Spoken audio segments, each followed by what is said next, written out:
வணக்கம். ஆகாஷ்வாணி புதுச்சேரி செய்தி சுருக்கம் வாசிப்பவர் சரவணகுமார்.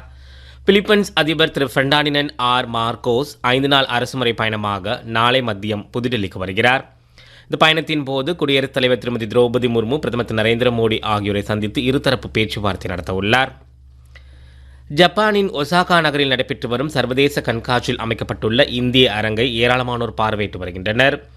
பாரத் மண்டபம் என்ற பெயரில் அமைக்கப்பட்டுள்ள இந்த அரங்கில் இந்தியாவின் கலாச்சார பாரம்பரியம், விண்வெளி சாதனைகள் மற்றும் கைவினைப் பொருட்கள் காட்சிக்கு வைக்கப்பட்டுள்ளன. இது தவிர பார்வையாளர்களுக்கு என் யோகா குறித்த அமர்வும் நடத்தப்பட்டு வருவதாக ஜப்பானுக்கான இந்திய தூதரகம் தெரிவித்துள்ளது. நாடு சுதந்திரம் அடைந்து 76 ஆண்டுகளை கொண்டாட உள்ள நிலையில் இல்லம்தோறும் தேசிய கொடி ஏற்றும் இயக்கம் வரும் 15ஆம் தேதி வரை நடைபெற உள்ளதாக மத்திய தகவல் ஒலிபரப்பு அமைச்சகம் தெரிவித்துள்ளது. 2022ஆம் ஆண்டு தொடங்கிய இந்த இயக்கத்தில் 23 கோடி வீடுகளில் தேசிய கொடி ஏற்றப்பட்டதாகவும் 6 கோடி பேர் செல்ஃபி எடுத்து இணையதளத்தில் பதிவிட்டுள்ளதாகவும் அமைச்சகம் கூறியுள்ளது. அமர்நாத் புனித யாத்திரை இன்றுடன் நிறுத்தப்படுவதாக அறிவிக்கப்பட்டுள்ளது.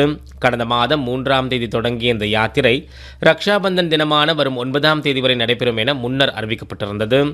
மோசமான வானிலை மற்றும் யாத்திரை செல்லும் பாதை சேதமடைந்ததன் காரணமாக இந்த யாத்திரை முன்கூட்டியே முடித்துக் கொள்வதாக ஜம்மு காஷ்மீர் அரசு தெரிவித்துள்ளது. கஜகஸ்தானில் நடைபெற்று வரும் சர்வதேச தடகள போட்டியின் நீளம் தாண்டுதல் பிரிவில் இந்தியாவின் முரளி ஸ்ரீசங்கர் தங்கப்பதக்கம் வென்றுள்ளார். இத்துடன் செய்தி சுருக்கம் நிறைவு பெறுகிறது.